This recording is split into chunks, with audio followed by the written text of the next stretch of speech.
Hi friends, welcome to Pendems kitchen. ఈరోజు వీడియోలో పల్లీలు లేకుండా రోడ్ సైడ్ టిఫిన్ సెంటర్ వాళ్ళు ప్రిపేర్ చేసే టేస్టీ చట్నీని ఎలా ప్రిపేర్ చేసుకోవాలో చూపించబోతున్నాను.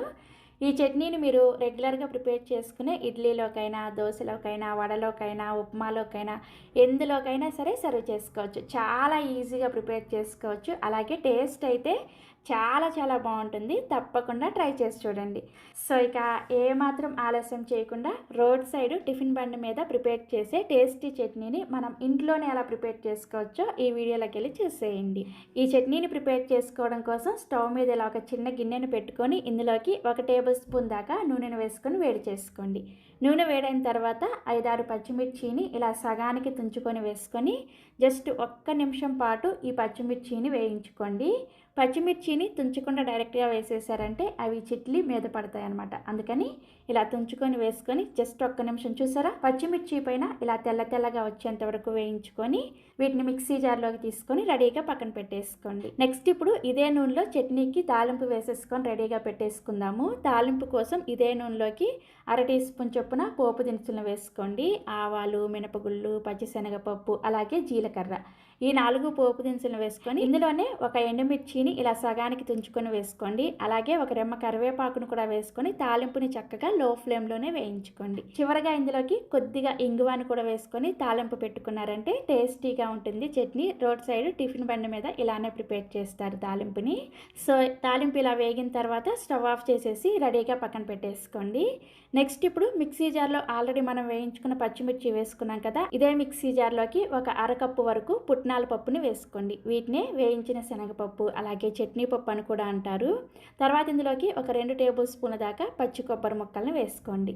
ఈ చట్నీ కోసం ఖచ్చితంగా పచ్చి కొబ్బరి ముక్కల్నే వేసుకోవాలి, ఎండు కొబ్బరిని వేసుకోకూడదు.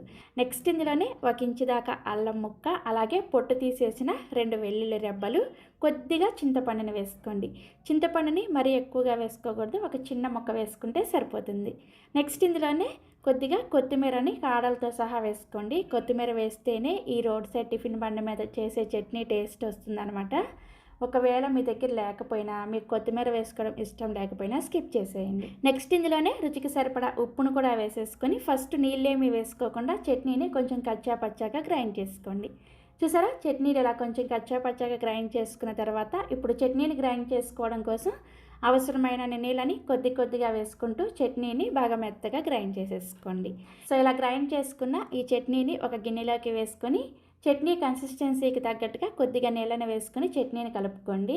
సో ఇలా ప్రిపేర్ చేసుకున్న ఈ చట్నీలో మనం ముందుగానే తాలింపు వేసుకొని రెడీగా పక్కన పెట్టుకున్నాం కదా, ఈ తాలింపుని కూడా వేసుకొని కలుపుకున్నారంటే చాలా చాలా చాలా టేస్టీగా ఉండే రోడ్ సైడ్ టిఫిన్ బండి మీద ప్రిపేర్ చేసే చట్నీ మన ఇంట్లోనే రెడీ అయిపోతుంది. ఈ చట్నీని మీరు ఇడ్లీలోకైనా, దోశలోకైనా, ఉప్మాలోకైనా, వడలోకైనా, మసాలా దోశ, ఇలా ఏ బ్రేక్ఫాస్ట్ అయినా సరే సర్వ్ చేసుకోవచ్చు. ఒక్క మాటలో చెప్పాలంటే ఆల్ ఇన్ వన్ చట్నీ అనమాట.